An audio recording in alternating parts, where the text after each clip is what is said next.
ጤና ይስጥልን ተመልካቾቻችን ከአማራ ሚዲያ ኮርፖሬሽን ደሴ ስቱዲዮ የሰዓቱን ዜናዎች ይዘን ቀርበናል። ከዜናዎቹ ጋር ሀያት መኮንን አብሬያችሁ ቆይታ አደርጋለሁ። ከኛ ጋር ሆኑ። ወደ ቀዳሚው ዜና አልፋለሁ። በአካባቢያቸው የተጀመረው መንገድ በፍጥነት እንዲጠናቀቅ በሰሜን ወሎ ዞን የመቄት ወረዳ አርሶ አደሮች ጠየቁ። የመንገዱ መገንባት ከዚህ በፊት ሲያጋጥማቸው የነበረው ማህበራዊና ኢኮኖሚያዊ ችግር እንደሚፈታላቸው ተስፋ ማድረጋቸውንም ተናግረዋል። የመንገድ ግንባታው በጥራት እንዲከናወንና በተያዘለት የጊዜ መርሃ ግብር እንዲጠናቀቅ ድጋፍና ክትትል እየተደረገ መሆኑን የመቄት ወረዳ መንገድ ትራንስፖርት ጽሕፈት ቤት ገልጿል። መረጃውን የመቄት ወረዳ የመንግስት ኮሚኒኬሽን ጉዳዮች ጽሕፈት ቤት አድርሶናል። ሰይድ አብዱ እንደሚከተለው ያቀርበዋል።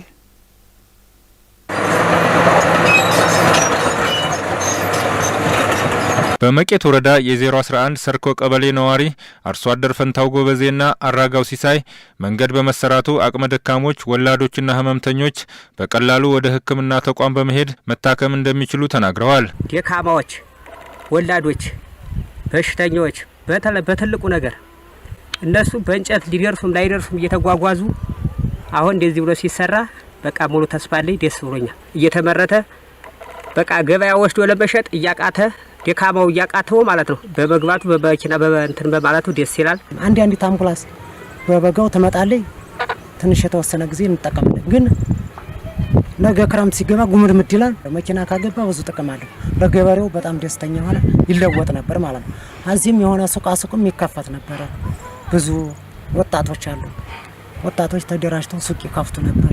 ብዙ ነገር ጥቅም ነበር። መንግስት የመንገድ ግንባታውን ሳያቋርጥ ቶሎ ሰርቶ እንዲያጠናቀቅና የመንገዱ ዘላቂነት እንዲረጋገጥ የውሃ ማፋሰሻ ካናል፣ ድልድዮችና ሌሎች ስትራክቸሮች እንዲሰሩ ጠይቀዋል። አሁንም እንዲያቋርጥ ቀጥ ብሎ በቃ ስራዬ ብሎ እንደው የሰርኩ ህዝብ ብሎ እንደው አንስቶ እንደው ሙለታው እንዲጨርስ መንግስት በቃ እንደው በቃ ተበበር በደንብ አድርጎ ያድርግልን። እንደው ሁሉን በቃ የሞላ ጎደሉን በቃ እንዲያየን እንፈልጋለን። የመቄት ወረዳ መንገድ ትራንስፖርት ጽሕፈት ቤት ኃላፊ አቶ አዳነ ሙክሪያው የፍላቂት ቲውሃና ሰርኮ የመንገድ ስራ ፕሮጀክት በበጀት ዓመቱ 8 ኪሎ ሜትር ለመስራት ታቅዶ 10 ኪሎ ሜትር ተሰርቷል ብለዋል። የመንገድ ግንባታው በጥራት እንዲሰራና በተያዘለት የጊዜ መርሃ ግብር እንዲጠናቀቅ ድጋፍና ክትትል እያደረጉ መሆናቸውንም ተናግረዋል። መንገድና ትራንስፖርት ጽሕፈት ቤት በየጊዜው ክትትል እያደረገ ነው፣ ድጋፍ እያደረገ ነው።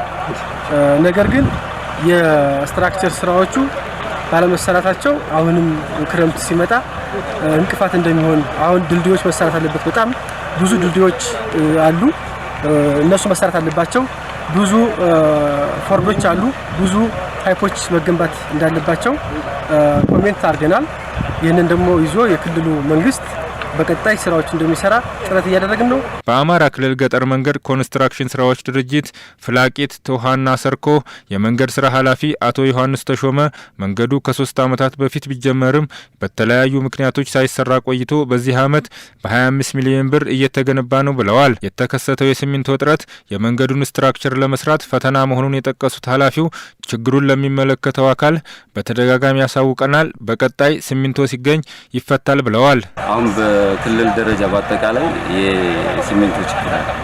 የሲሚንቶ ችግር እኛም የምንፈልገውን ያህል ማግኘት ባለመቻላችን ምክንያት የኛም የሚመለከታቸው ኃላፊዎች ከሚመለከተው አካል ጋር ተነጋግረው እስካሁን የሲሚንቶ ጉዳይ ስላልተፈታ በዚያ ምክንያት ነው እንጂ እኛ ለመስራት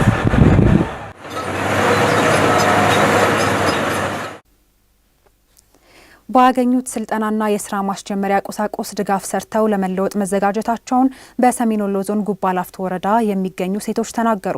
ተስፋ ብርሃንና ቻይልድ ፈንድ የተባለ ግብረሰናይ ድርጅት ወጣት ሴቶች ሰርተው መለወጥ እንዲችሉ የስልጠናና ቁሳቁስ ድጋፍ አድርጓል።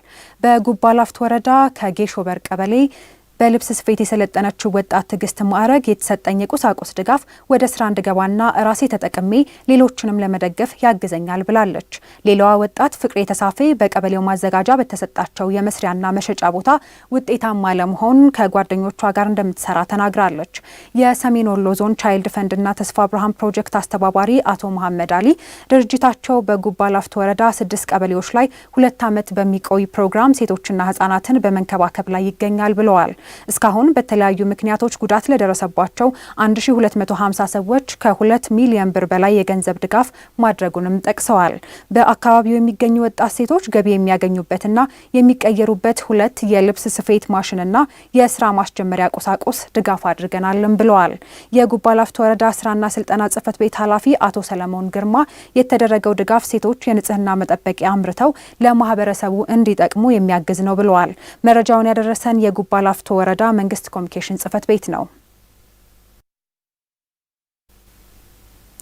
በደሴ ከተማ በተደጋጋሚ የሚከሰተውን የመሬት መንሸራተት አደጋ ስጋት በሳይንሳዊ ምርምር ዘላቂ መፍትሄ ለመስጠት እየሰራ መሆኑን በወሎ ዩኒቨርሲቲ የተቋቋመው የጥናት ቡድን አስታወቀ።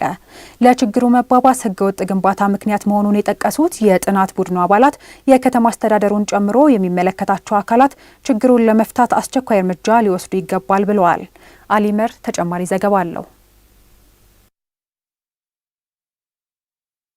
በደሴ ከተማ በተለይ የክረምት ወራት መግባትን ተከትሎ የመሬት መንሸራተት አደጋ ይከሰታል። ይህ ችግርም በከተማዋ በተለያዩ አካባቢዎች የሚገኙ ነዋሪዎችን ለስጋት ዳርጓል። የችግሩን አሳሳቢነት የተረዳው የወሎ ዩኒቨርሲቲ አቋቁሞ ወደ ስራ አስገብቷል። የምርምር ቡድኑ አባላትም በአዝዋ ገደል፣ መንበረ ፀሐይና ሰኞ ገበያ አካባቢዎች የመሬት መንሸራተት መንስኤዎችን ለመለየት በመስራት ላይ ይገኛሉ። በጦሳ ዙሪያ ያሉ የመሬት መንሸራቶች አሉ። ሁሉንም አድሬስ ለማድረግ እንሞክራለን። የአዝዋ ተራራ ከፍተኛ የሆነ የአለት መንሸራተት የሚታይበት ከታችም የከተማው የደሴ ከተማ እንዳጠቃላይ የመሬት መንሸራተት የሚጀመረው ከወንዙ ከመነሻ ከወንዙ ስለሆነ ይህን ችግር ከመሰረቱ ጀምረን ወደ ችግሩን ለመፍታት የምንሄድበት ሂደት ነው ያለው። በደሴ ከተማ በሚከሰተው ተደጋጋሚ የመሬት መንሸራተት አደጋ ከፍተኛ ጉዳት ከደረሰባቸው ተቋማት መካከል የመንበረ ፀሐይ አንደኛ ደረጃ ትምህርት ቤት አንዱ ነው። በትምህርት ቤቱ በርካታ ክፍሎች በመሬት መንሸራተቱ ምክንያት የመማር ማስተማር ስራ ያቆሙ ሲሆን ይህ የምትመለከቱት ህንጻም በመሬት መንሸራተቱ ምክንያት ከፍተኛ ጉዳት ከደረሰባቸው የመማሪያ ክፍሎች አንዱ ነው። ህንጻዎቹ እንዳለ ከእለት ወደ እለት እየተሰነጣጠቁ ለመማር ማስተማሩ ስራ አመች አይደሉም ያሉት። ስለዚህ በቶሎ የዚህ ትምህርት ቤት ጉዳይ ልባት ካልተሰጠው ያለው ሁኔታ አስጊ ነው። ተማሪዎች በቃ ብዙ ጊዜ ማለት ነው ትምህርታቸው ላይ ብዙ ምንትን የለም። ካሁን ትምህርት ቤቱ ይደረምሳል ብለው ያስባሉ። ይሄ ራሱ አንድ ስነልቦና ችግር ነው። ደሴ ከተማ በተለያዩ አካባቢዎች በተለያዩ ጊዜያት የመሬት መንሸራተት ያጋጥማታል። ለመሬት መንሸራተቱ የተፈጥሮ ምክንያቶች እንዳሉ ሆነው ሰው ሰራሽ ምክንያቶችም ችግሩን እንዳባባሱት በዘርፉ ጥናት ያደረጉ ምሁራን ይገልጻሉ። የሰው አክቲቪቲ፣ የሰው እንቅስቃሴ፣ የሰው ስራዎች፣ የተለያዩ ስራዎች በመሬቱ ላይ ማድረግ ወይም በዚህ በከፍተኛ አደጋ የሆነ መሬት ላይ መስራት ማለት የመሬቱን መንሸራተት መጨመር ማለት ነው። የዚህ መነሻ ያው ከመንገዱ ጋር የተያያዘ ነው ችግሩ። ጂኦሎጂውና የሃይዌይ መሐንዲሱ ወይም የማቴሪያል ኢንጂነሩ ከታች በትክክል ቢሰራ ኖሮ ወይም ጥናቱን በትክክል ክላሪፋይ ቢያደርጉ ኖሮ ይሄ ችግር ይፈጠራል የሚል እምነት የለንም። ስለዚህ በዛ ምክንያት የተፈጠረ ነው። ሁለተኛ የዝጋ ያለውን የምንጭ ወይም የተፈጥሮ ምንጭ ያለውን ድሬን ባለማረጋቸው ተጽዕኖ እንደፈጠረና አፈሩ እየቀለጠ ወደ አስፋልቱ የመጣበት ሂደት ነው ያለው። አሁን የምንገኘው በደሴ ከተማ መንበረ ፀሐይ እየተባለ በሚጠራው አካባቢ ነው። በዚህ አካባቢ እንግዲህ እንደምትመለከቱት በከፍተኛ ሁኔታ የመሬት መንሸራተት አጋጥሟል። ይህን ችግር ለመከላከል የወሎ ዩኒቨርሲቲ የኮምቦልቻ ቴክኖሎጂ ኢንስቲትዩት የምርምር ቡድን አቋቁሞ የተለያዩ ስራዎችን እየሰራ የመፍትሄ አቅጣጫዎችንም እያስቀመጠ ይገኛል። ጥንካሬ ባለው የአፈር አይነት ወይም በሮክ ወይም በአለት የመተካትና ተጨማሪም ውስጥ ያለውን ምንጭ ድሬን እንዲያደርግ ወይም እንዲፋሰስ ማድረግ እንደ መፍትሄ ይሆናል ብለን እንደ ሀሳብ እየተነጋገርን ያለንበትና ጥናታችንም ወደዛ እየመራን ያለበት ሁኔታ ነው ያለው። እዚህ ትምህርት ቤት ተሰርቷል። መንበረ ፀሐይ አካባቢና እንደገና ደግሞ የመኖሪያ ቦታ ቤተክርስቲያንም ጭምር መስጊድም ጭምር ቄራ አካባቢ የተሰራል። ይሄ አደጋ ቦታ ላይ ነው ያለው። ለነኚህ ተለዋጭ ቦታ የመስጠት ኃላፊነት ሊኖርበት ይችላል የከተማ አስተዳደሩም እንደ ክልልም ማለት ነው። መሬቱን የማስተካከልና ግሬድ ወይም ስሎፕ የመስጠት ዛፎችን በመትከል እዛ ተቆረጠው ቦታ ላይ በመጠቀም እርከም መስራት እነሱን በመጠቀም ልንከላከለው እንችላለን የሚል እምነት አለን። ከዛ ባለፈ ደግሞ ሚንሸራተተውን አለት እንዳይንሸራተት ስትሬንግዙን በመጨመር ሌሎች ሜካኒዝሞች አሉ። ልክ ግራውቲንግ የሚባለውን ቴክኖሎጂ በመጠቀም እሱን የምንከላከልበት ቴክኖሎጂ ወይም ዘዴዎች አሉ ብለን ነው የምናምነው። እሱ ጥናቱ ሲያልቅ ሙሉ በሙሉ የምናስቀምጠው ነው የሚሆነው። የመሬት መንሸራተት አደጋው ባጋጠመባቸው አካባቢዎች የሚገኙ ነዋሪዎችን ደህንነት ለመጠበቅ እንደሚሰራም የደሴ ከተማ አስተዳደር ከተማና መሰረተ ልማት መምሪያ አስታውቋል። አደጋ በጣም የሚደርስ ከሆነና ሰዎቹ ላይ የሚደርስ ከሆነ ኢሚዲየትሊ አንስተን ሽፍት አድርገን ቦታ የምንሰጥበት ሁኔታ ይኖራል ማለት ነው። ያንን ቦታ ክሊር አድርገን 2016 ግን በተሻለ ከተማ አስተዳደሩን ትኩረት ሰጥቶበት ክልሉም ለዚህ የሚሆን በጀት እንዲበጅትልን ጥረት አድርገን የተሻለ ስራ በቋሚነት የሚፈታበትን ነገር እንሰራለን። የመሬት መንሸራተት አደጋው ከፍተኛ ቢሆንም ችግሩን ለመቆጣጠር እንደሚቻል የገለጸው ወሎ ዩኒቨርሲቲ ባለድርሻ አካላትም የበኩላቸው ሚና እንዲጫወቱ ጥሪ አቅርበዋል። ይሄ በአንድ አካል ብቻ የሚፈታ ችግር አይደለም። ወሎ ዩኒቨርሲቲ ትልቁን ድርሻ ይይዛል። አሁን የወሰደው ቀላል አይደለም። ኢኒሼቲቭ በጣም ዲቴይል የሆነ በጣም አድካሚ ስራ ነው እየሰሩ ያሉት። ከዛ ባለፈ ከተማው መንግስትም እና ቅድም እንዳልኩ አጋር አካላትም የመንግስታዊ ያልሆኑ ድርጅቶች የደሴ ከተማን ይህን ከዚህ ስጋት ነፃ ለማድረግ አብረው መስራት አለባቸው ብዬ አስባለሁ።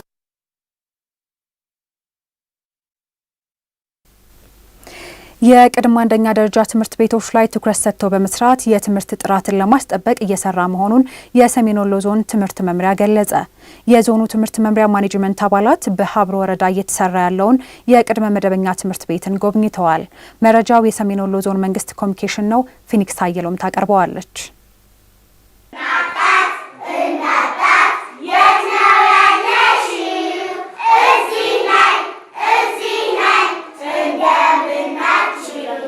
የሰሜን ወሎ ዞን ትምህርት መምሪያ የቅድመ አንደኛ ደረጃ ትምህርት ቤቶች ላይ ትኩረት ሰጥቶ በመስራት የትምህርት ጥራትን ለማረጋገጥ እየሰራ ነው። የዞኑ ትምህርት መምሪያ ማኔጅመንት አባላትም በሀብሮ ወረዳ በቅድመ መደበኛ ትምህርት ቤቶች ላይ እየተሰራ ያለውን ስራ ከሰሞኑ ጎብኝተዋል። በሀብሮ ወረዳ የስሪንቃና የምርሳ አባጊትዬ አንደኛ ደረጃ ትምህርት ቤት የቅድመ አንደኛ ደረጃ መምህራንም የትምህርት ጥራትን ለማስጠበቅ በሚሰሩት ስራ መንግስታዊ ያልሆኑ ድርጅቶች ድጋፍ ከፍተኛ ነበር ይላሉ። ስሜ ሀና ተስፉ ይባላል። የዚሁ የይገብር አንደኛ ደረጃ የኬጆች መምህር ነኝ። ወርልድ ቪዥን ከምንም በላይ በጣም ስፖንሰር ያደረገ ድርጅት ነው።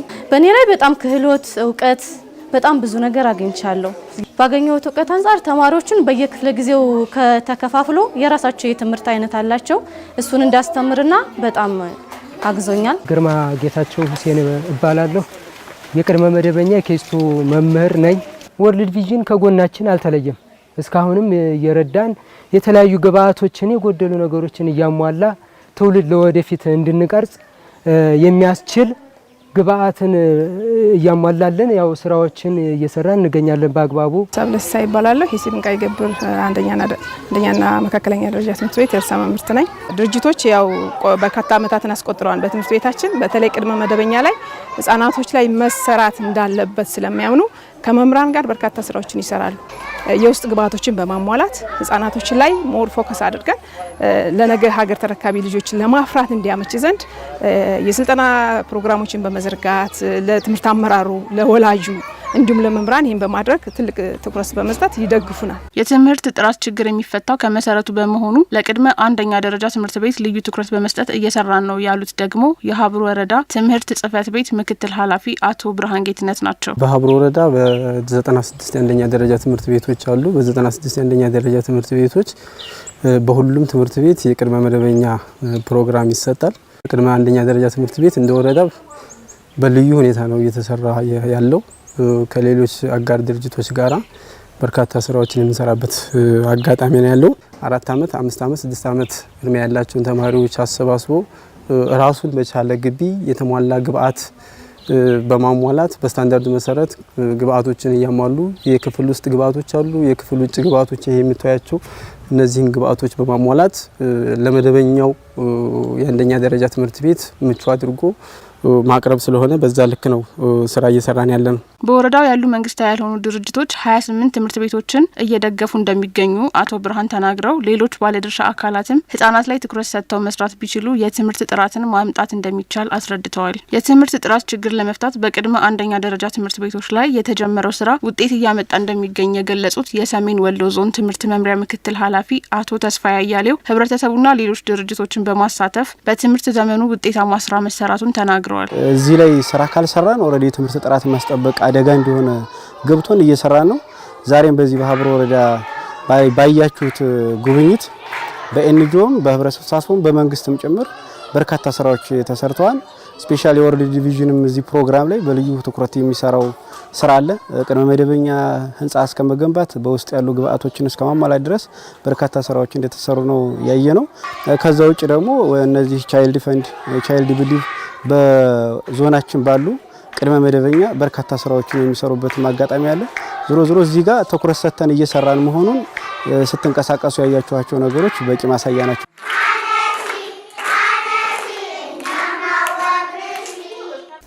ተመልካቾቻችን ከአማራ ሚዲያ ኮርፖሬሽን ደሴ ስቱዲዮ ወደ እናንተ ሲደርስ የነበረው ዜናችን እስካሁን የተከታተላችሁትን ይመስላል። ሀያት መኮንን ነበርኩ። ጤና ይስጥልኝ።